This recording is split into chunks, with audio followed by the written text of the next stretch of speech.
Baik, terima kasih atas kata sambutannya, Pak Direktur. Baik, saya lanjutkan. Terima kasih Pak Direktur, khusus dari saya salam untuk Pak Dirjen yang punya waktu untuk memberikan message yang luar biasa. Terima kasih Pak. Tadi saya sampaikan. Ya. Saya pamit dulu, Din. Ya, silakan Pak. Selamat beraktivitas, sukses hari ini.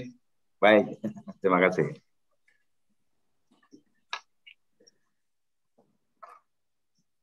Baik, perkenankan saya membacakan terlebih dahulu kurikulum vitae Ibu Cita Citrawinda Nurhadi, SHMIP. Tentunya kita semua sudah sangat mengenal Ibu Cita karena beliau adalah Ketua Umum AKHKI selama 2 periode yang berakhir di tahun 2020 dan sekarang Ibu Cita adalah Ketua Dewan Penasehat Pengawas AKHKI. Beliau lulus sarjana hukum dari Universitas Indonesia yang kemudian dilanjutkan ke program Master of Intellectual Property dari Franklin Pierce Law Center, sekarang University of New Hampshire, Amerika Serikat, di tahun 1993.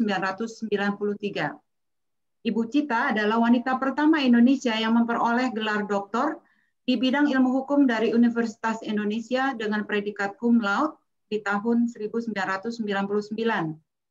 Ibu Cita telah mengkhususkan dan menekuni bidang kekayaan intelektual di Biro Octroy Roseno Law Firm sejak tahun 1986, lalu mendirikan Law Office Cita Citrawinda Nurhadi and Associates sejak tahun 2004 hingga sekarang.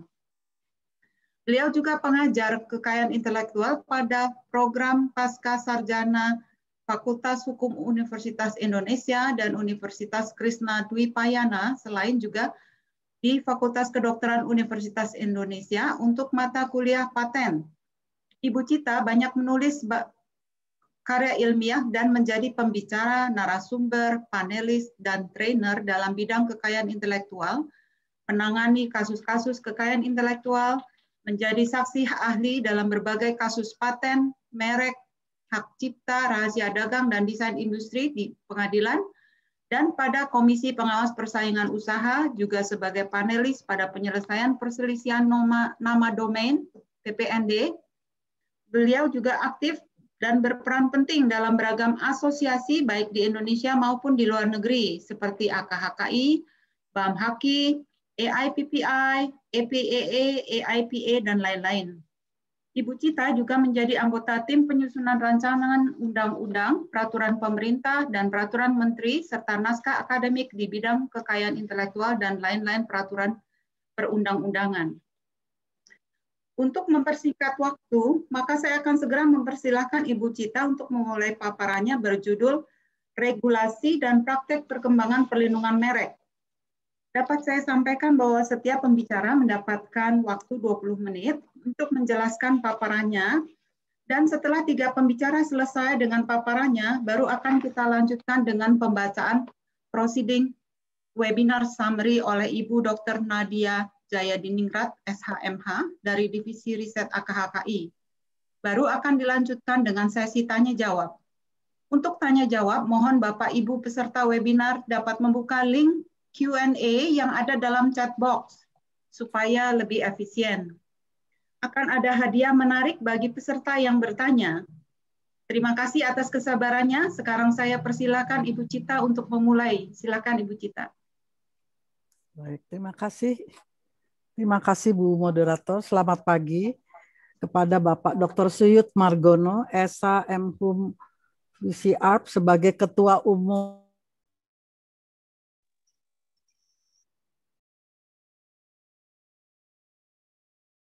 dan indikasi geografis.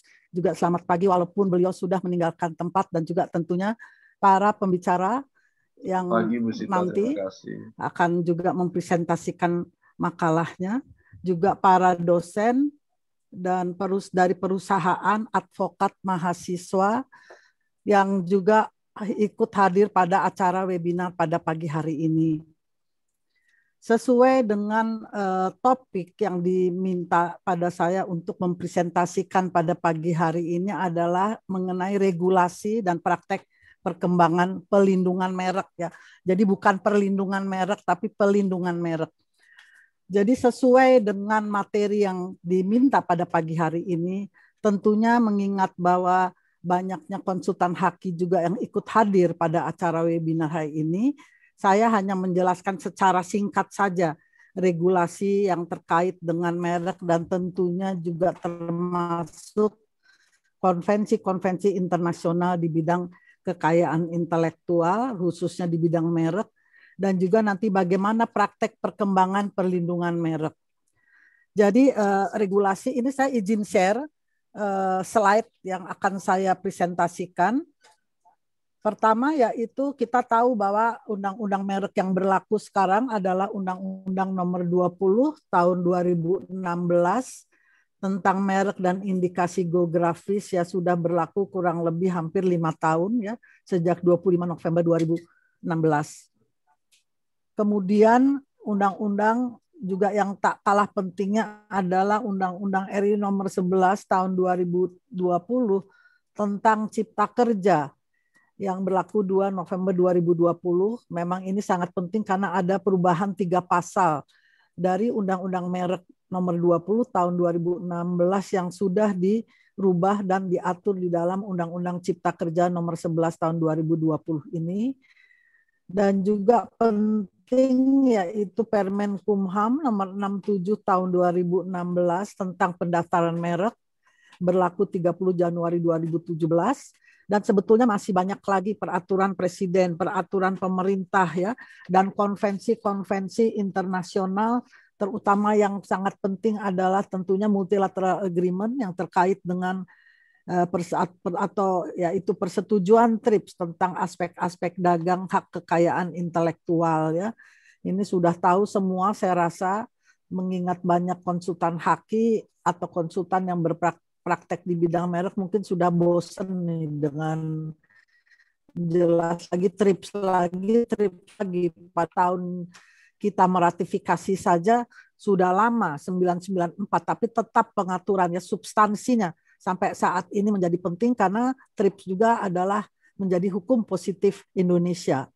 Yang tertua yaitu juga adalah Konvensi Paris yang mengatur tentang hak milik industri, di mana di dalamnya terkait beberapa hal yang sangat substansial pasal 1 sampai dengan pasal 12 ya, yang tadinya telah sempat dikecualikan, tapi pada saat pemerintah meratifikasi kembali Konvensi Paris, yaitu dengan menghilangkan reservasi pasal 1 sampai 12 Konvensi Paris. Ya.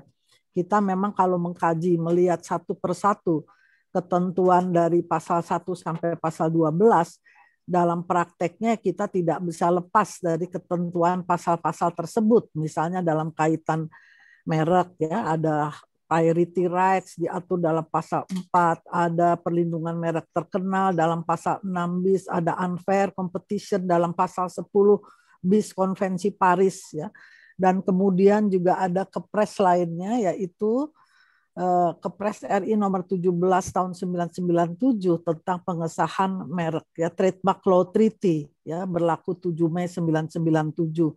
Memang kalau kita perhatikan pada saat Indonesia meratifikasi persetujuan TRIPS sebagai basis minimal, Indonesia juga harus meratifikasi konvensi-konvensi internasional yang terkait dengan kekayaan intelektual dan khususnya sesuai topik pada webinar hari ini yaitu terkait dengan merek. Jadi saya hanya kaitkan dengan regulasi yang berhubungan atau relevan dengan merek. Nah, kemudian kita bisa melihat bahwa di dalam gambar di sini, merek apa yang dimaksud merek? Yaitu hak eksklusif yang diberikan oleh negara. Ya. Sebagaimana tadi pada penjelasan awal dari Bapak Ketua Umum AKHKI, memang di sini saja kita sudah bisa melihat hak yang diberikan oleh negara, hak eksklusif. Berarti harus ada permohonan. Ya, kembali lagi kita melihat bahwa bagaimana sistem Undang-Undang Merek adalah sistem konstitutif first to file system ya, yang kita lihat kembali zaman Undang-Undang Nomor 21 tahun 61 yang menganut pertama itu adalah sistem deklaratif ya, first to use system. Tapi karena kurang memberikan kepastian hukum, oleh karena itu sistem first to use diganti dengan first to file, dan kita harus kembali mengingat dalam kaitan perlindungan merek itu adalah sifatnya teritorial. Jadi perlindungan merek diberikan di mana di negara merek itu terdaftar. Jadi tidak secara otomatis merek terkenal katakanlah di Amerika, didaftar di Amerika tapi tidak dilindungi di Indonesia, tidak didaftarkan di Indonesia, ya tentunya tidak akan memperoleh perlindungan hukum ya. Nah, hak eksklusif diberikan kepada siapa? Kepada pemilik merek terdaftar. Untuk jangka waktu berapa lama? Yaitu 10 tahun dan dapat diperpanjang selanjutnya juga untuk 10 tahun ya, selama pemiliknya masih menggunakan. Dalam dunia perdagangan, tentunya pemiliknya akan merasa sangat penting untuk memperpanjang jangka waktu perlindungan merek. Saya khusus memang menjelaskan di sini apa yang dimaksud dengan merek, apa saja yang dimiliki oleh pemilik merek, karena mengingat juga bahwa peserta dari webinar pada pagi hari ini adalah juga mahasiswa. Tentunya bagi praktisi hukum sudah sangat paham tentang merek, tapi bagi mahasiswa sebagai pengetahuan dasar awal perlu untuk lebih dipertegas lagi sebetulnya apa sih yang dimaksud merek. Ya.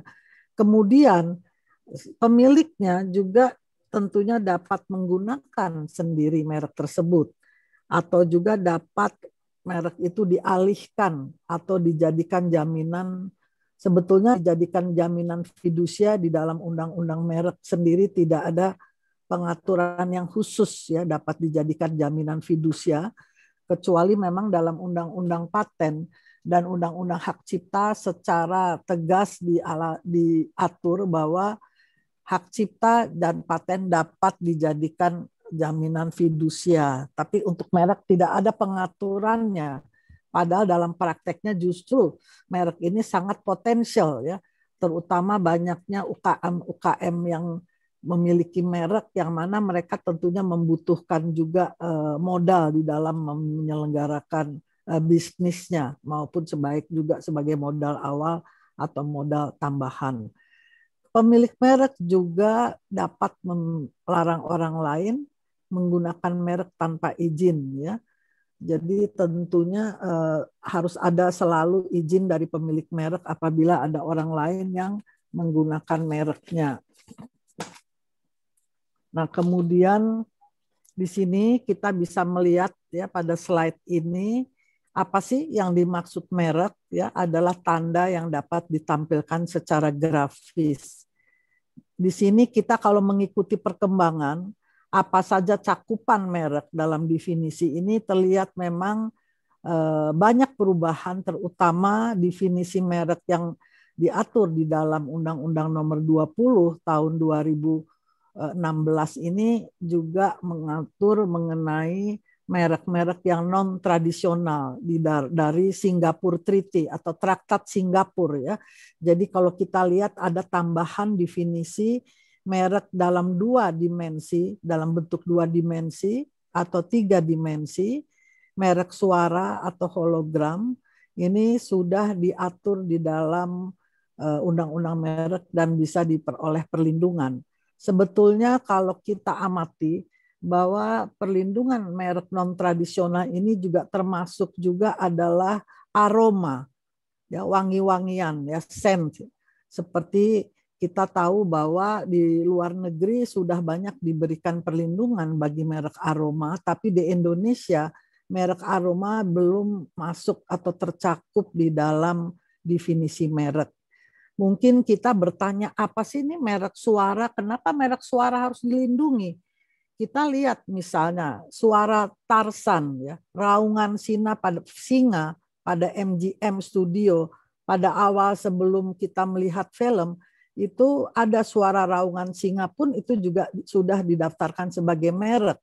Bahkan kasus dari klaksonnya Harley Davidson ya itu juga sudah terjadi kasus di Amerika.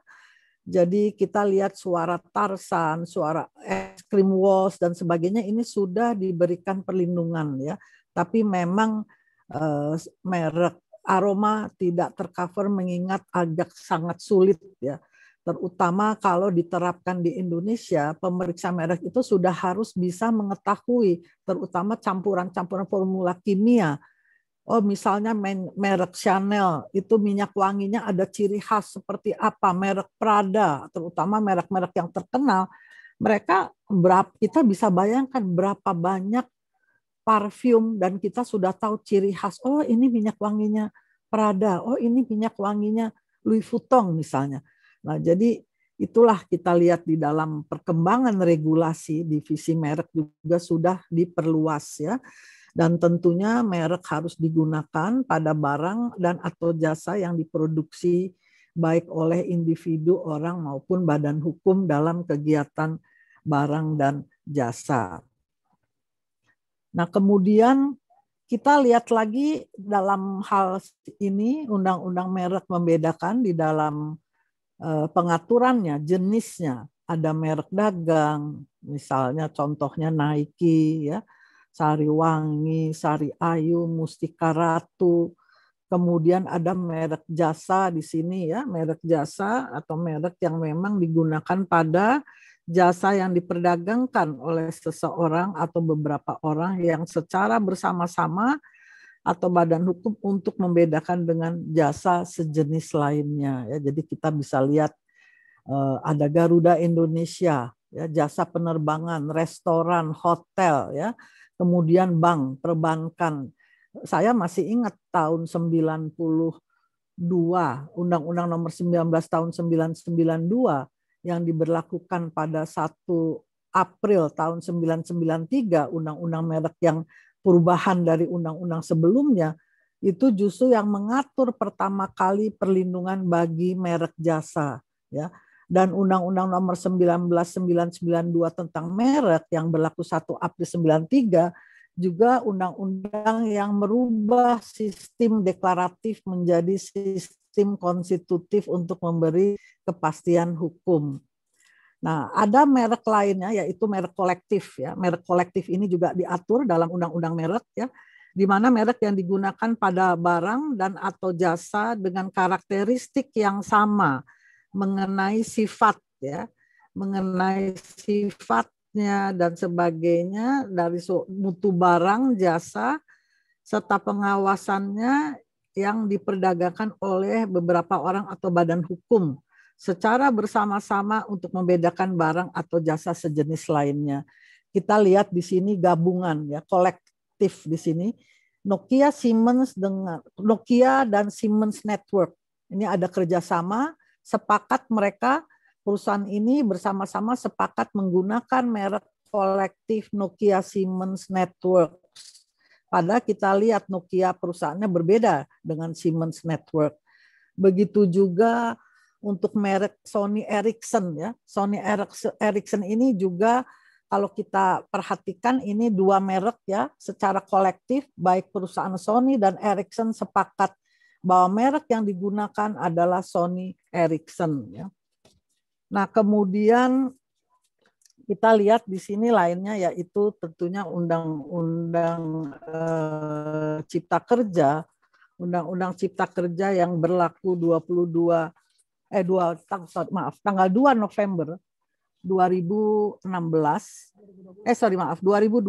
yang berubah mencantumkan ada beberapa 3 pasal sebetulnya, merubah pasal dalam Undang-Undang Nomor 20 tahun 2016 tentang merek dan indikasi geografis. Jadi ada pasal 20 tentang merek yang tidak dapat didaftarkan. Saya tidak perlu baca satu persatu mengingat materi juga tentunya sudah ada di tangan Bapak-bapak, Ibu-ibu sekalian.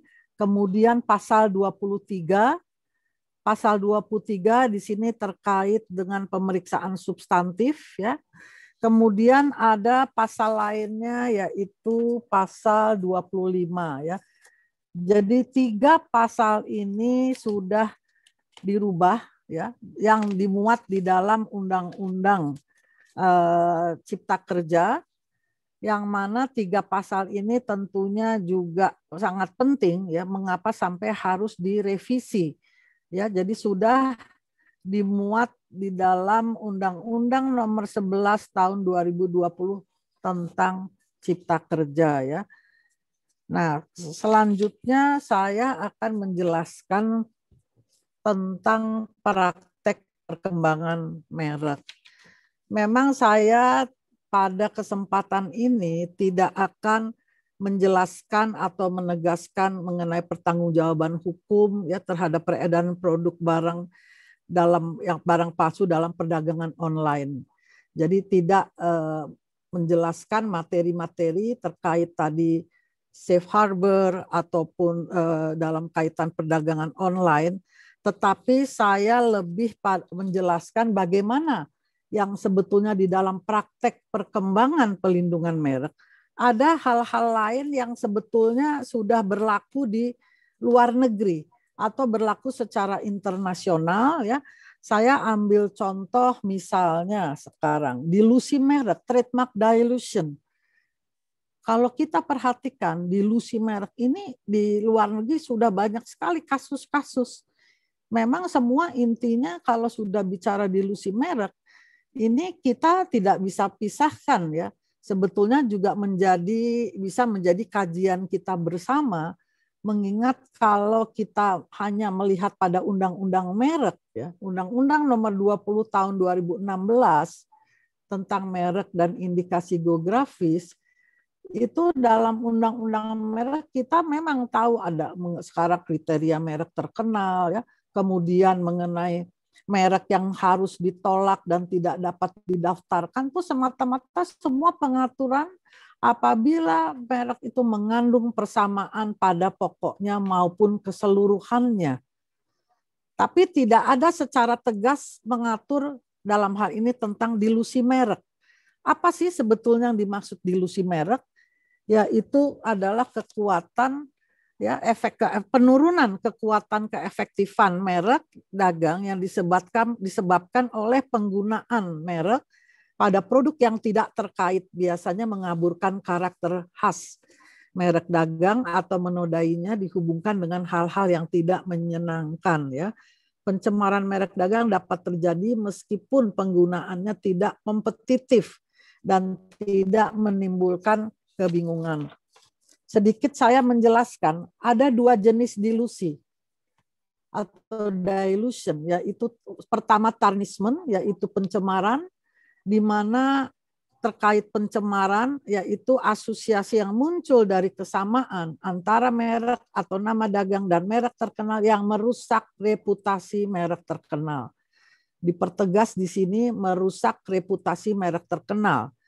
Contoh kasus ada Toys R Us, ini terjadi di luar negeri ya, di mana Toys R Us dimiliki oleh perusahaan Kanada harus berhadapan atau mengalami adanya merek Herbs R Us. Nah, kita tahu Toys R Us ini adalah perusahaan ya toko mainan dan mereknya sudah terdaftar dan harus mengalami adanya merek Herbs R Us. Ini perusahaan retail marijuana. Nah, dengan adanya Herbs R Us ini tentunya membawa efek yang merusak reputasi merek terkenal Toys R Us. Ya, ini kita dilusi di sini terkait juga umumnya kita bisa perhatikan merek terkenal ya. Nah, Cola, kita tahu Coca-Cola Amerika Serikat yang bisnisnya adalah minuman ringan, soft drink ya dari Atlanta, bahkan di Amerika sudah terdaftar sejak tahun 1887 Coca-Cola ini sudah terdaftar. Nah, kemudian harus mengalami adanya dilusi pencemaran merek yang merusak reputasi merek Coca-Cola sebagai merek terkenal dengan adanya merek Enjoy Cocaine. Nah, merek Enjoy Cocaine ini memang tidak terdaftar, tapi pihak yang menggunakan kata Enjoy Cocaine ini, kita bisa lihat ini sudah berniat tidak baik dan ini menjatuhkan merusak reputasi karena terkait dengan produk kokain ya. Victoria's Secret, ini juga kita tahu Victoria's Secret adalah perusahaan terkenal untuk pakaian dalam wanita, ada perfume dan segala aksesorisnya, juga harus mengalami bahwa ada Victoria's Secret. Victoria's Secret ini toko alat-alat kebutuhan pria, sehingga menjatuhkan, merusak reputasi merek terkenal Victoria's Secret. Nah, jenis kedua dari delusi ini adalah mengenai blurring. Ya, tadi tarnishment atau pencemaran, sedangkan blurring ini mengenai pengaburan suatu merek. Di mana yang dimaksud blurring ini asosiasi yang muncul dari kesamaan antara merek atau nama dagang dan merek terkenal yang merusak kekhasan merek terkenal. Kalau tadi merusak reputasi merek terkenal, pada blurring ini merusak kekhasan suatu merek terkenal atau ciri dari suatu merek terkenal. Contoh kasus di sini merek Monster ya, dengan Monster Fish Keepers, yang menjadi inti di sini yaitu adalah terutama pada huruf M ya. Jadi Monster ini merasa bahwa justru dia berbentuk seperti M, ternyata muncullah Monster Fish Keepers untuk produknya kaos yang Monster minuman berenergi, tapi dengan kekhasan tadi huruf M inilah yang menjadi permasalahan terjadinya dilusi, yaitu blurring atau pengaburan. Ada beberapa contoh lainnya lagi. Starbucks untuk coffee shop, kita tahu merek terkenal di mana gambar Putri Duyung dalam lingkaran ya, dalam lingkaran ini yang menjadi ciri khas dari merek Starbucks. Harus mengalami adanya pihak lain yang menggunakan Starbucks ya, box untuk kafe, sedangkan Starbucks untuk coffee shop itu mengalami adanya Starbucks cafe. Nah, gambarnya di sini gambar pria juga dalam lingkaran ciri khas ya. Dalam lingkar ciri khas ini, lingkaran ciri khas, sehingga juga merusak, ya, mengaburkan kekhasan merek terkenal Starbucks. Nah, contoh lainnya Superman. Superman ini komik Disney harus mengalami di mana kalau kita perhatikan ciri khasnya itu adalah huruf S atau letter S di dalam segi 5 ya.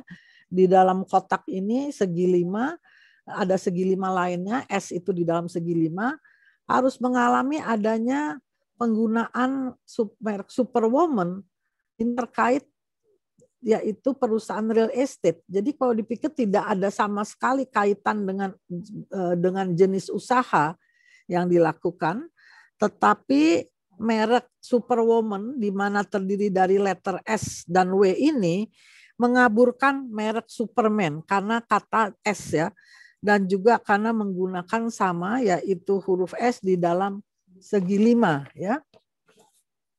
Nah, ada passing off. Passing off kalau kita amati sebetulnya dalam hukum merek Indonesia tidak mengenal adanya passing off. Passing off ini banyak sekali terjadi di luar negeri dan lebih dikenal di negara-negara yang menganut sistem common law ya, di mana sebagai bagian dari hukum persaingan curang atau unfair competition law.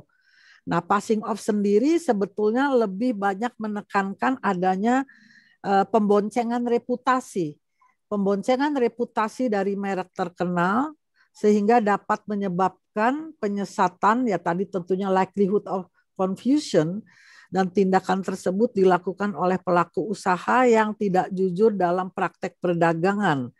Memang passing off ini sering diartikan sebagai pemboncengan pada merek terkenal, dan perlu juga saya pertegas bahwa dalam peranata hukum yang dihasilkan oleh case law bukan peraturan perundang-undangan ya. Memang di dalam persetujuan TRIPS sendiri tidak terdapat penjelasan mengenai passing off. Tetapi terdapat perbuatan curang ya, unfair competition, yang mana kalau kita cermati dari sisi regulasi, Konvensi Paris sendiri di dalam pasal 10 bis sudah mengatur tentang unfair competition di mana negara peserta Uni Paris terikat untuk memberikan perlindungan yang efektif agar tidak terjadi persaingan yang tidak jujur. Contoh kasus di sini kita bisa lihat dari kasus passing off ini, Oreo, ya, Nestle Indonesia harus mengalami adanya Serena Indonesia juga, yaitu merek Rodeo. Kita perhatikan di sini bahwa bentuk hurufnya, ya, ini sepintas saja hampir sama. Memang ini pemboncengan reputasi. Oreo adalah produk yang biskuit terkenal, harus mengalami adanya pihak lain juga yang menggunakan merek Rodeo. Nah, juga penting di dalam prakteknya, saya memang melihat ya, pada saat saya diminta untuk menjelaskan tentang praktek perkembangan perlindungan merek, dua pembicara lainnya sudah akan menjelaskan terkait nanti bagaimana pelanggaran online, marketplace dan sebagainya. Tapi saya melihat bahwa terkait dengan perlindungan merek ini ada kasus-kasus yang sudah terjadi di Indonesia di mana ada pihak-pihak yang mengajukan pendaftaran domain names, ya, yang menggunakan merek-merek terkenal pihak Indonesia maupun juga pihak luar negeri. Saya bisa menjelaskan di mana kasus merek versus domain names, memang saya melihat bahwa sejauh ini belum banyak diangkat terkait versus merek versus domain names, ya. Padahal kita tahu bahwa pendaftaran domain names walaupun memiliki sistem berbeda first come first serve, tetapi justru banyak pihak-pihak yang mendaftarkan domain names itu justru menggunakan merek orang lain dan merek itu adalah merek terkenal.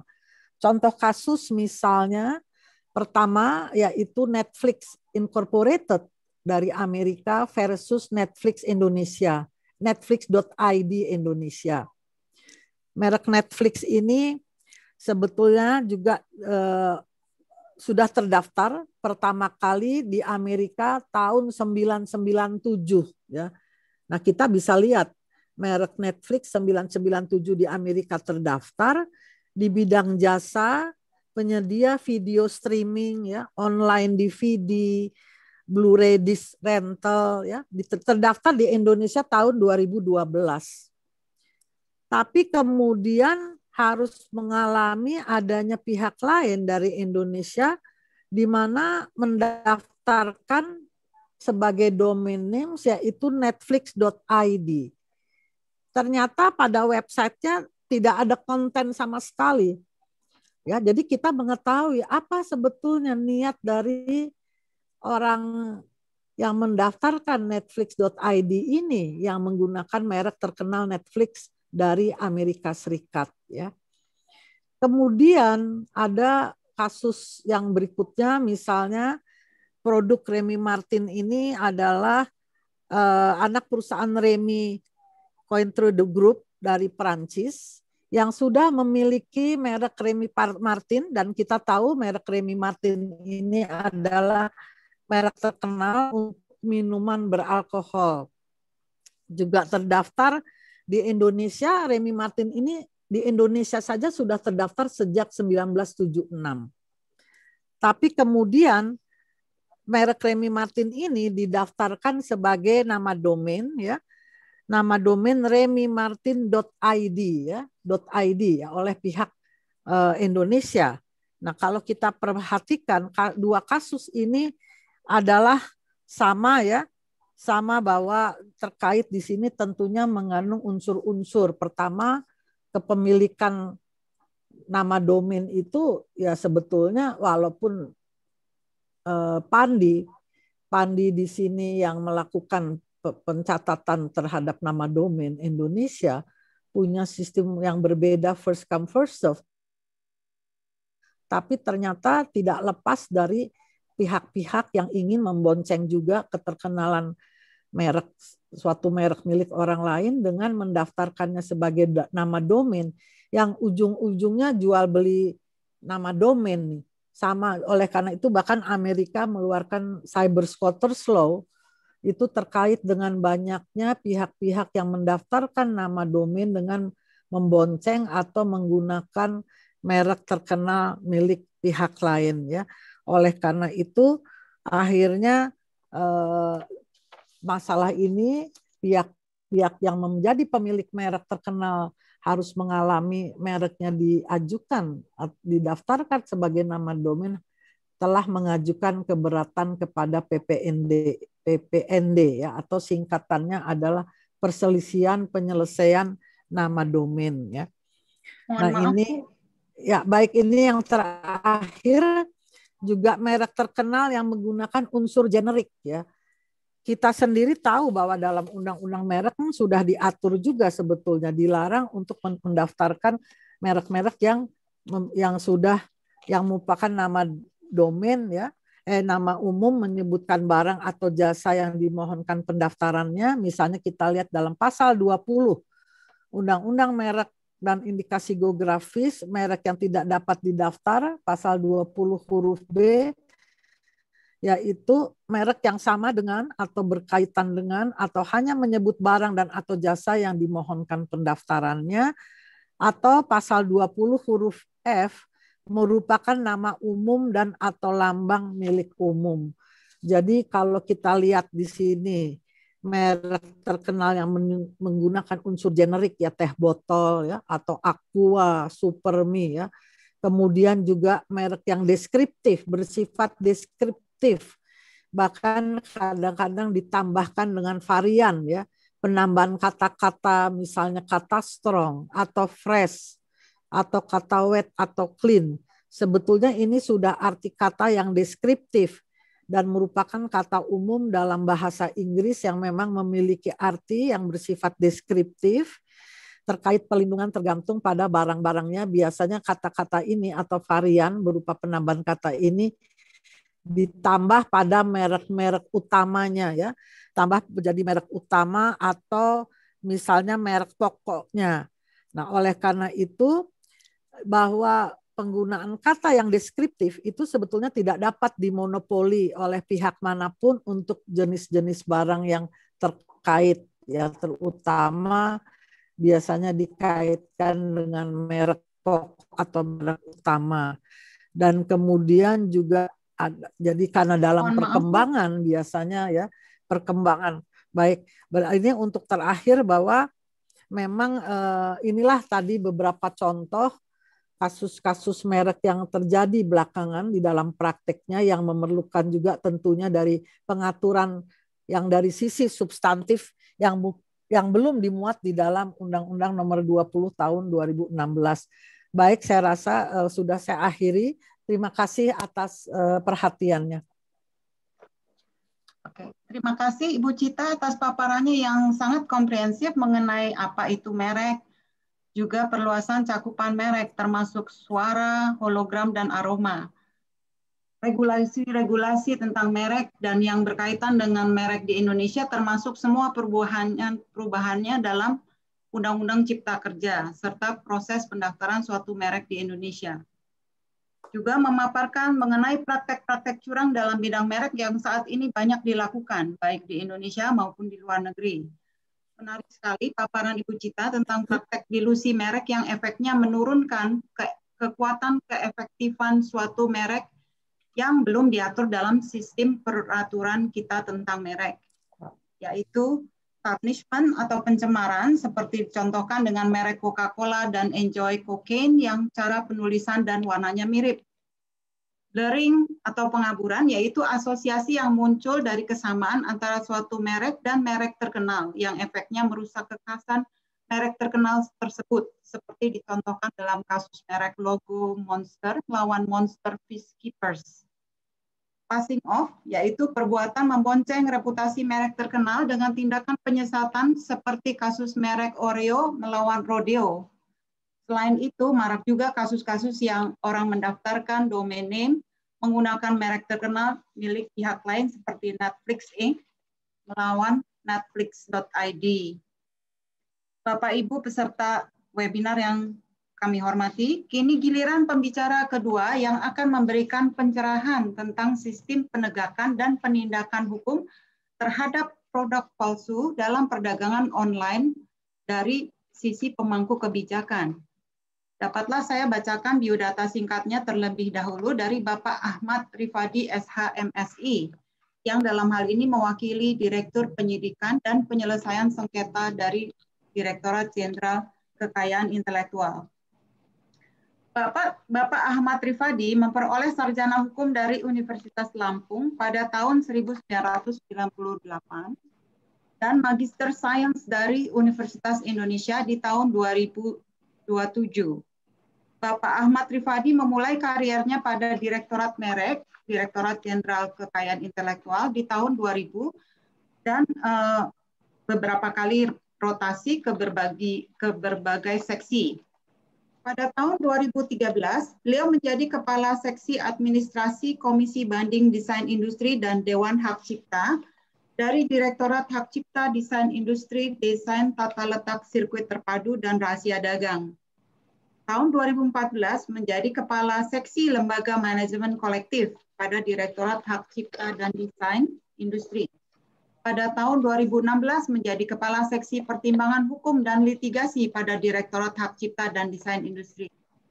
Dan pada tahun 2021 hingga saat ini, beliau menjabat sebagai Kepala Subdirektorat Pencegahan dan Penyelesaian Sengketa pada Direktorat Jenderal Hak Kekayaan Intelektual. Bapak Ahmad Rifadi telah banyak mendapatkan training pelatihan di luar negeri dalam berbagai ilmu hak kekayaan intelektual, dari organisasi bidang hak kekayaan intelektual di luar negeri seperti ASEAN Working Group on Intellectual Property Cooperation, World Intellectual Property Organization, European Union Intellectual Property, dan lain-lain. Selain itu, Bapak Ahmad Rifadi juga menjadi anggota tim rencana Undang-Undang Desain Industri pada Direktorat Jenderal Kekayaan Intelektual. Tanpa berlama-lama lagi, saya persilahkan Bapak Ahmad Rifadi, SH.MSI, untuk memulai paparannya. Silakan Bapak. Baik, terima kasih Ibu Olga. Salam kenal Bapak Ibu sekalian. Assalamualaikum warahmatullahi wabarakatuh. Selamat siang, salam sejahtera untuk kita semua. Tadi Bu Olga sudah memperkenalkan. Mohon izin Bapak Ibu sekalian, nama saya Ahmad Rifadi. Sekarang saya menjabat sebagai Kasubdit Pencegahan dan Penyelesaian Sengketa di Direktorat Penyidikan dan Penyelesaian Sengketa Direktorat Jenderal Kekayaan Intelektual. Sebelumnya tadi saya memang pernah bertugas juga di beberapa direktorat, pernah juga di Direktorat Merek ya, dari sisi administrasi, kemudian sampai ke bagian pertimbangan hukum, dan terakhir juga di bagian pertimbangan hukum hak cipta desain industri, dan sekarang menjabat di Direktorat Pendidikan. Baik, sesuai dengan judul yang diberikan oleh penyelenggara kepada kami, saya akan menyampaikan beberapa hal terkait dengan sistem penegakan dan penindakan hukum terhadap produk palsu dalam perdagangan online. Sebelumnya saya sampaikan, Pak Direktur, Pak Anung Wibowo sedianya akan menyampaikan secara langsung presentasi ini, tetapi karena beliau berhalangan, maka beliau mewakilkan kepada kami untuk menyampaikan presentasi pada pagi hari ini. Baik Bapak Ibu sekalian, sebagaimana disampaikan oleh host tadi bahwa di sini banyak pihak yang hadir ya, ada para konsultan KI, para praktisi, kemudian juga teman-teman mahasiswa dan mahasiswi juga yang berkecimpung di bidang HAKI. Oleh karena itu saya tidak akan terlampau fokus kita bicara terkait dengan merek, tapi saya akan bicara terkait dengan apa sih yang dimaksud dengan produk palsu dalam perspektif kekayaan intelektual. Sehingga kita semua dapat pemahaman utuh. Apa yang dimaksud dengan produk palsu dalam perspektif kekayaan intelektual. Karena kalau kita berbicara produk palsu dalam perspektif kekayaan intelektual, itu harusnya kita harus pilah ya. Apa yang dimaksud dengan produk palsu dalam perspektif merek, apa yang dimaksud dengan produk palsu dalam perspektif desain industri, apa yang dimaksud dengan produk perspektif palsu dalam hak cipta. Begitu juga dengan KI lainnya. Karena untuk menilai produk palsu dalam perspektif KI itu harus kita kembalikan kepada aturan undang-undang yang mengaturnya masing-masing. Nah, ini berbeda-beda Bapak Ibu sekalian. Baik, saya akan melangkah. Mari kita tinjau apa sih yang dimaksud dengan produk palsu dalam perspektif KI. Oleh karena itu, saya akan menjelaskan berangkat dari aturan undang-undang. Produk palsu dalam perspektif undang-undang undang-undang merek ya, Undang-Undang 20 tahun 2016, maka harus kita lihat dalam perspektif konteks pasal pidananya. Kan seperti itu. Yang dimaksud dengan produk palsu dalam perspektif merek itu adalah ketika seseorang ya membuat atau memperdagangkan suatu merek ya yang mempunyai persamaan pada pokoknya atau pada keseluruhannya dengan merek yang sudah terdaftar milik pihak lain untuk barang sejenis. Jadi kata kuncinya adalah yang dimaksud dengan produk palsu itu adalah kalau seseorang membuat suatu produk dengan menggunakan merek ya, dan merek itu ada unsur kesamaan dengan merek yang sudah terdaftar dengan merek pihak lain. Itu yang dimaksud dengan produk palsu dalam perspektif merek. Misal, ya, orang membuat tas, mereknya Louis Vuitton. Kita tahu bahwa merek Louis Vuitton itu sudah terdaftar untuk produk tas. Ada orang yang menjual juga merek dengan menggunakan merek Louis Vuitton, tetapi dia adalah bukan sebagai pemilik merek terdaftar dan juga tidak dapat lisensi dari itu. Maka ini kita bisa nyatakan bahwa yang kedua itu adalah produk palsu dalam perspektif Louis Vuitton, ya. Tetapi kalau dia menjual tas, ya, desainnya sama dengan Louis Vuitton, tetapi tidak menggunakan merek Louis Vuitton, ya kan? Ya itu palsu. Itu kita nggak bisa nyatakan sebagai produk palsu dalam perspektif merek, karena harus kita menilai persamaan itu harus dari sisi mereknya, unsur barang sejenis. Jadi kalau barangnya sama, tetapi dia menggunakan merek yang berbeda, itu nggak kita bisa bilang sebagai produk palsu. Nah, itu maka saya bilang tadi kita harus jelaskan dulu seperti itu. Kemudian saya bilang juga apa yang dimaksud dengan perspektif produk palsu dalam perspektif Undang-Undang Hak Cipta. Jelas, kita harus lihat dari konteks penegakan hukum pidananya, ya kan? Apa sih yang dimaksud dengan pelanggaran hak cipta dalam konteks pidana? Adalah ketika seseorang yang menggunakan hak ekonomi orang lain terhadap satu objek milik ciptaan, maka itu kita nyatakan produk itu adalah produk palsu. Misalnya, kalau kita memproduksi suatu tas, katakanlah saya selalu bicara tas. Di dalam tas kita itu kita menggunakan karakter, ya, karakter animasi film, misalnya Frozen, misalnya kan, Walt Disney misalnya. Ini kita menggunakan karakter, ya, karakter dalam produk itu tanpa izin dari Walt Disney-nya atau lisensinya. Maka kita bisa nyatakan tas itu adalah produk palsu dalam perspektif hak cipta. Dan itu adalah hal yang melanggar. Nah, seperti makanya ini saya jelaskan dulu. Jadi cara kita menilai produk palsu dalam perspektif KI itu berbeda-beda dari undang-undangnya. Jadi tidak bisa kita generate seperti itu. Dalam perspektif desain industri, yang dimaksud dengan produk palsu dalam desain industri juga berbeda. Kita ketahui bahwa desain industri itu adalah melindungi tampilan luar satu produk karena ada kesan estetiknya. Jadi kalau umpama suatu produk, saya bilang lagi-lagi tas misalnya seperti itu ya, dia menggunakan tas itu menggunakan merek yang berbeda, itu nggak masuk lingkup pelanggaran merek. Ya, di dalam tas itu tidak menggunakan karakter yang dilindungi ciptaan, itu nggak masuk dalam lingkup pelanggaran hak cipta. Tetapi dia menggunakan merek yang berbeda, tidak menggunakan karakter, tapi desainnya sama dengan desain sudah terdaftar, maka itu kita nyatakan itu sebagai konteks pelanggaran desain industri. Dan bisa kita nyatakan yang kedua ini adalah desain yang palsu. Nah, jadi ini yang saya luruskan. Begitu juga terkait dengan paten.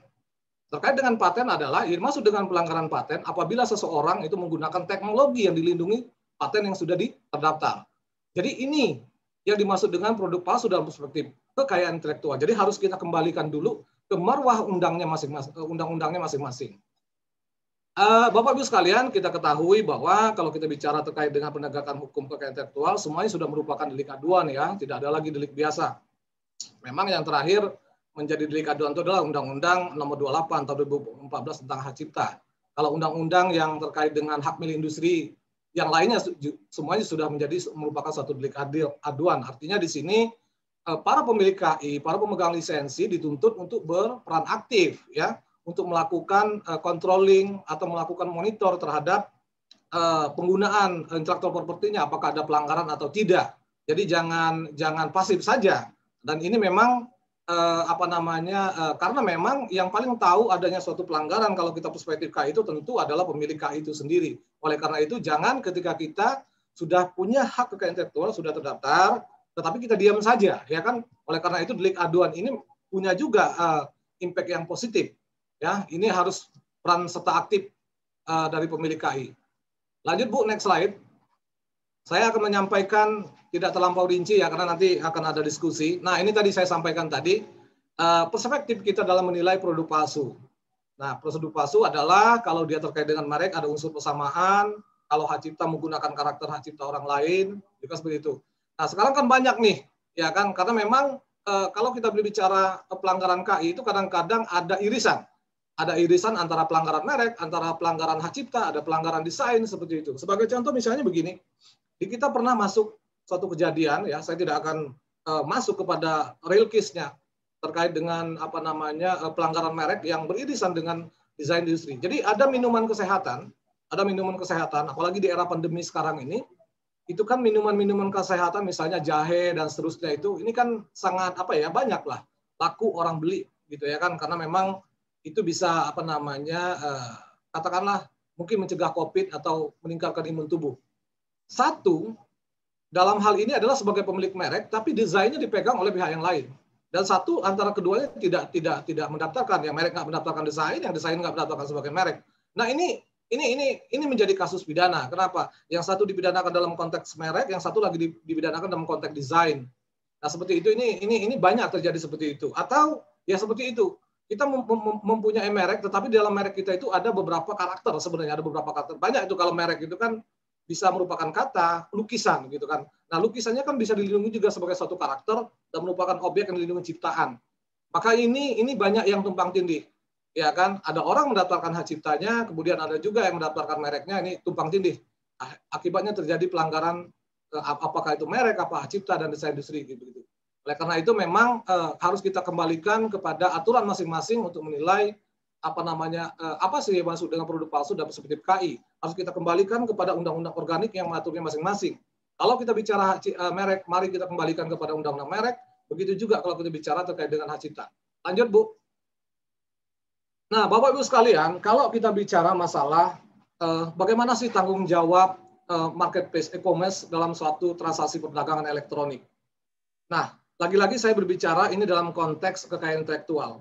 Kalau kita bicara dalam perspektif kekayaan intelektual, khususnya dalam hak cipta, kenapa saya tidak terlampau fokus juga bicara dengan merek? Karena kita bicara kepada undang-undangnya masing-masing.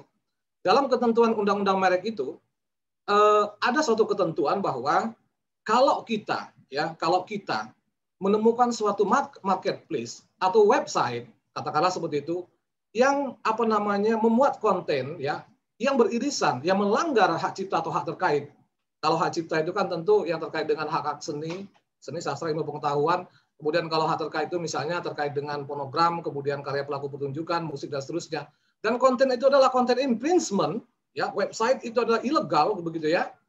Apakah itu streaming maupun non streaming, maka itu dimungkinkan pemilik hak cipta itu bisa melaporkan kepada Direktorat Jenderal Kekayaan Intelektual supaya website itu ditutup atau diblocking. Nah, jadi bisa seperti itu.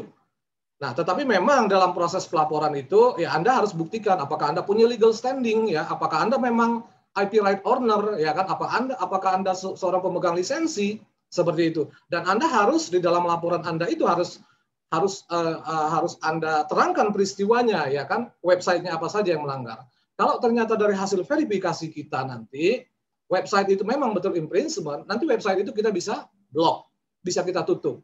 Memang dalam kerangka kita melakukan verifikasinya itu, kita melakukan verifikasi bersama dengan Kementerian Komunikasi Informatika. Ini bisa kita lihat dalam ketentuan pasal 55 Undang-Undang Hak Cipta.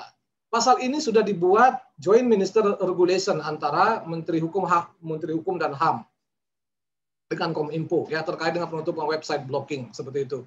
Artinya adalah dalam konteks hak cipta saya bilang ya kan, karena memang tadi saya sampaikan di muka juga, hak cipta itu juga bisa diimplementasikan dalam produk. Nah, kalau ternyata produk itu juga berkaitan dengan hak cipta, juga bisa kita lakukan mekanisme hukum ini. Jadi, ada nih mekanismenya dalam Undang-Undang KI. Nanti di slide belakang saya akan sampaikan, ada beberapa website ya yang berkaitan dengan merek, berkaitan dengan hak cipta yang juga sudah kita tutup. Jadi, Dijen KI juga tidak tutup mata di sini. Makanya saya bilang tadi ke depan, para pemegang hak juga harus aktif melaporkan ini. Bisa kita tindak juga. Lanjut, next slide. Nah, Bapak Ibu sekalian, terkait dengan tanggung jawab ya, e-commerce ini sebenarnya menarik juga kalau kita bicara dalam konteks ketentuan pasal 10 Undang-Undang Hak Cipta. Saya bacakan ketentuan pasal 10 Undang-Undang Hak Cipta menyatakan bahwa pengelola tempat perdagangan dilarang membiarkan penjualan dan atau penggandaan barang hasil pelanggaran hak cipta dan atau hak terkait di tempat perdagangan dikelolanya. Kalau ternyata ya ada suatu pusat perdagangan, hanya saja memang ini perlu kita duduk bersama. apakah yang dimaksud dengan pasal 10 ini adalah pasal pusat perdagangan dalam konteks offline? Apakah ini bisa juga kita terapkan pusat perdagangan dalam konteks online? Apa juga ini kita bisa terapkan dalam online marketplace? Nah, ini memang kita perlu duduk bersama. Apakah ini bisa kita kenakan juga ketentuan ini? Karena kalau ketentuan ini dilanggar, ada ancaman pidananya pasal 114. Memang ancaman pidananya bukan dalam bentuk pemenjaraan badan, tetapi pidana administratif. Nah, terkait dengan implementasi pasal 10 ini, Bapak Ibu sekalian, saya ada kejadian nyata sebenarnya ya. Saya ceritakan sedikit bahwa ada suatu pusat perbelanjaan, itu saya sebut saja di Pulau Bali, ya begitu ya kan. Pusat perbelanjaan ini ketika dia membuat perjanjian penyewaan dengan para tenan, ya kan, itu ada ketentuan di dalam perjanjian yang dikelolanya itu bahwa para tenan itu tidak diperbolehkan menjual produk-produk yang melanggar hukum. Ya kan, kalau kita bicara produk-produk yang melanggar hukum, berarti itu kan bisa saja produk yang melanggar hukum dalam perspektif hak cipta, desain, industri dan seterusnya seperti itu. Dan ternyata dari temuan mereka ada beberapa tenan mereka itu yang menjual produk yang melanggar hukum, menjual produk tas palsu lah yang menggunakan merek yang terkenal, kemudian menggunakan yang terkait dengan konten melanggar hak cipta, misalnya program software palsu, ya kan, video palsu seperti itu, banyak seperti itu. Dan pengelola pusat perdagangan itu, tenan itu sudah diperingatkan berkali-kali oleh pusat perbelanjaan itu, ya, tetapi dia tidak merubahnya, tidak merubah produknya, dan dia tidak bisa melampirkan dokumen-dokumen terkait dengan perizinan menjual produk itu, misalnya lisensinya, apakah bersifat eksklusif atau macam-macam, tidak bisa melampirkan perizinan terkait dengan itu. Nah, selanjutnya ini pengelola pusat perdagangan itu menutup tenan tersebut. Tapi Bapak Ibu sekalian, apa yang terjadi? Dalam kerangka menegakkan pasal 10 Undang-Undang Hak Cipta ini, ternyata tenan pusat perbelanjaan itu justru digugat ganti rugi oleh tenan yang menyewa itu. Digugat ganti rugi di pengadilan negeri Denpasar. Dan itu dikabulkan oleh pengadilan. Dikabulkan oleh pengadilan, dihukum dengan sekian miliar. Nah, menarik di sini kita kaji bahwa apa pertimbangan hukum hakim dalam perkara itu sehingga pengelola pusat perbelanjaan yang menutup ini yang berdasarkan perjanjian yang sudah diatur tadi, tetapi dikalahkan oleh putusan hakim. Nah, ini menarik juga. Artinya pasal 10 Undang-Undang Hak Cipta ini perlu pemahaman bersama kita bagaimana mekanisme penerapannya. Memang menarik dalam pertimbangan hukum hakim itu menyatakan bahwa salah satunya saya kutip adalah bahwa tenan itu pusat perbelanjaan itu tidak boleh menutup itu. Kenapa? Karena belum ada pembuktian. Belum ada pembuktian secara pidana apakah betul itu produk yang dijual oleh suatu tenan itu adalah produk yang melanggar hukum. Belum ada pembuktian dalam konteks perkara pidana. Nah, saya pikir ini pandangan yang seperti ini, saya bukan mengkritisi putusan pengadilan, artinya inilah kira-kira potret yang terjadi di kita. Padahal kita ketahui Bapak Ibu sekalian, semua tindak pidana KI itu adalah merupakan delik aduan. Artinya kalau tidak ada pengaduan dari para pemegang hak terkait beredar suatu produk palsu itu, pasal ini semua tidak akan bisa diterapkan. Karena pandangan majelis hakim dalam perkara itu menyatakan harus ada pembuktian terlebih dulu terhadap perkara pidana. Padahal kalau menurut ada pembuktian dulu dalam perkara pidana, baru menggunakan ketentuan pasal ini, bukankah itu pusat perbelanjaan bisa dikenakan dengan ajaran turut serta? Ya kan? Turut serta karena dia sudah kena dengan membiarkan. Nah, inilah kira-kira beberapa problematik ya kalau kita bicara terkait dengan tanggung jawab e-commerce. Belum lagi tadi sempat disinggung masalah konsep landlord liability dengan Persus safe harbor policy. Memang konsep pasal 10 ini memang kita adopsi dari konsepnya landlord liability. Ini kan konsep sebenarnya sudah umum di negara-negara barat ya, artinya kan tuan tanah gitu kan. Dia bisa dimintai pertanggungjawaban secara bersama-sama dengan orang yang mengelola di tempat usahanya seperti itu. Nah, pasal ini kita terapkan di dalam konsep undang-undang hak cipta. Hanya saja ini menjadi hal yang menarik ketika kita benturkan dengan konsep safe harbor policy. Artinya kan marketplace itu tidak bisa dimintain pertanggungjawaban terhadap apapun yang diupload oleh uploader di dalam marketplace mereka, karena mereka itu adalah penyedia jasa ya, penyedia jasa mengupload seperti itu. Sepanjang mereka memang marketplace ini menyediakan mekanisme compliant terhadap keluhan-keluhan pelanggan, maka dia tidak bisa dimintain pertanggungjawaban. Hanya saja Bapak Ibu sekalian, sekarang ini sudah ada, saya tidak akan bicara panjang lebar, tapi singgung sedikit saja, sudah ada peraturan pemerintah nomor 80 tahun 2019 ya, ini produknya dari Kementerian Perdagangan tentang perdagangan melalui sistem elektronik. Di situ sempat saya baca juga bahwa ada kewajiban-kewajiban dari suatu marketplace itu untuk melakukan respon yang cepat terhadap komplain dari seorang konsumen. Begitu. Kalau ternyata konsumen itu misalnya membeli suatu produk palsu seperti itu. Dan kalau itu tidak direspon dengan cepat, maka konsumen bisa mengajukan suatu notifikasi atau mengajukan keberatan kepada Kementerian Perdagangan. Nah, nanti berdasarkan laporan dari konsumen tersebut, apabila marketplace tidak melakukan upaya yang sungguh-sungguh, nanti pusat perdagangan marketplace itu bisa dimasukkan dalam satu daftar prioritas yang diawasi seperti itu. Artinya bisa juga kita kenakan kalau ada suatu marketplace, katakanlah seperti itu, yang menjual produk-produk palsu, kemudian ada komplain dari konsumen yang merasa tertipu seperti itu, dan sudah menggunakan mekanisme internal yang diatur dalam marketplace itu, tetapi tidak melakukan respon yang baik, itu bisa melaporkan kepada Kementerian Perdagangan. Dan Kementerian Perdagangan nanti akan bisa melakukan memasukkan itu dalam daftar prioritas. Lanjut. Nah, Bapak Ibu sekalian, ini beberapa perkara website yang ini saya sampaikan terkait dengan website yang hak cipta yang sudah kita tutup gitu ya kan. Misalnya kita semua tahu bahwa Andri Pratama itu kan seorang penulis buku ya, owner dari dunia kom, melaporkan beberapa link gitu kan. Pada tahun 2020 itu ada 19 link yang ternyata menjual e-booknya dalam Bukalapak seperti itu. Dan e-book ini e-book yang palsu. Jadi bukan tanpa izin dari Andri Pratama, itu dijual di marketplace Bukalapak. Ada 19 link tahun 2020 ini sudah kita tutup Bapak Ibu sekalian. Kemudian nah ini lagi Darwis Terelie. Kita tahu Darwis Terelie ini kan seorang penulis beberapa buku populer gitu kan. Dia itu hanya memberikan lisensi kalau saya tidak salah itu di marketplace itu kepada websitenya Gramedia untuk menjual buku-buku e-booknya. Tetapi ada website lagi yang menjual e-book tersebut tanpa izin dari Terelie-nya ataupun dari Gramedia. Ada 13 website dan ini juga sudah kita tutup. Lanjut.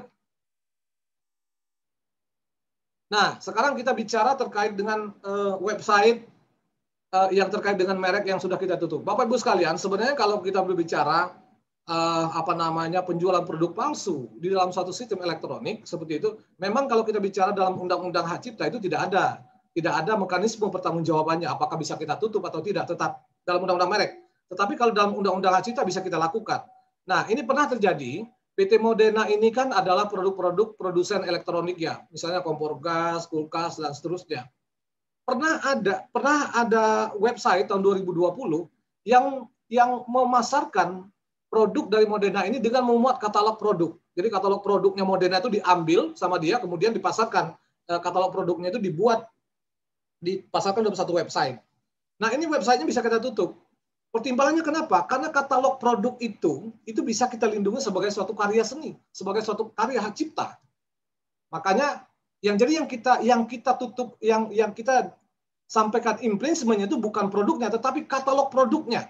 Karena dalam membuat katalog produk itu merupakan satu karya seni yang dilindungi hak cipta, sehingga kita bisa ini juga termasuk konten pelanggaran hak cipta. Karena katalog produk itu merupakan objek melindungi hak cipta dan itu bisa ditutup. Ada 15 website tahun 2020 yang sudah kita tutup. Itu Modena. Lanjut. Nah, ini juga nih pemilik merek Indo Outbound. Ini kalau saya tidak salah, ini adalah produk-produk yang menjual produk-produk untuk orang outbound ya, di alam juga, di luar perlengkapan mendaki gunung dan seterusnya. Sama. Dia menggunakan nama domain, di dalam domainnya itu juga ada katalog-katalog produk seperti itu. Ini juga kita tutup. Nah, kemudian Eponik Industri AG. Ini adalah kalau saya tidak salah juga produsen chemical. yang berasal dari Jerman, sama. Katalog produknya itu dijiplak orang, kemudian dipasarkan melalui website. Nah, karena saya bilang tadi, katalog produk itu kita bisa samakan sebagai objek dilindungi ciptaan, itu bisa kita tutup juga. Lanjut. Nah, ini tadi contoh beberapa produknya Bapak Ibu sekalian, Indo Outbound, kemudian Medan Watch, Clinic Orchid, dan seterusnya. Ini adalah beberapa katalog produk yang sudah kita tutup dalam kurun waktu tahun 2020-2021. Hanya saja memang kalau dalam terkait dengan merek ini Bapak Ibu sekalian, memang kita harus hati-hati juga. Kalau ansih yang dipermasalahkan adalah mereknya, memang kita nggak bisa tutup. Kenapa? Karena itu di luar lingkup Undang-Undang Hak Cipta. Tetapi kalau umpama katalog produknya yang muat berbagai macam merek, itu kita bisa nyatakan itu sebagai suatu objek yang dilindungi ciptaan juga seperti itu. Dan sehingga kita bisa gunakan pendekatan pasal 55 Undang-Undang Hak Cipta tadi. Lanjut, Mbak. Nah, ini produknya ya, produk yang saya sampaikan di muka tadi, Indo Outbound itu produk yang terkait dengan penjualan jasa outbound, produk jamu, obat herbal, Clinic Orchid, dan seterusnya. Jadi ini adalah tadi produk barang apa yang kita tutup tadi terkait dengan transaksi pedagang online. Jadi demikian mungkin Bapak Ibu sekalian yang dapat saya sampaikan, saya singkat saja menyampaikan bahwa kalau terkait dengan pertanggungjawaban marketplace dalam konteks hak cipta itu websitenya bisa kita tutup. Hanya saja memang perlu pemikiran kita, ini bisa kita masukkan kepada katalog produk dan seterusnya sehingga kita bisa tutup. Demikian Bu Olga yang dapat saya sampaikan dan terima kasih, nanti kita diskusi saja seperti itu.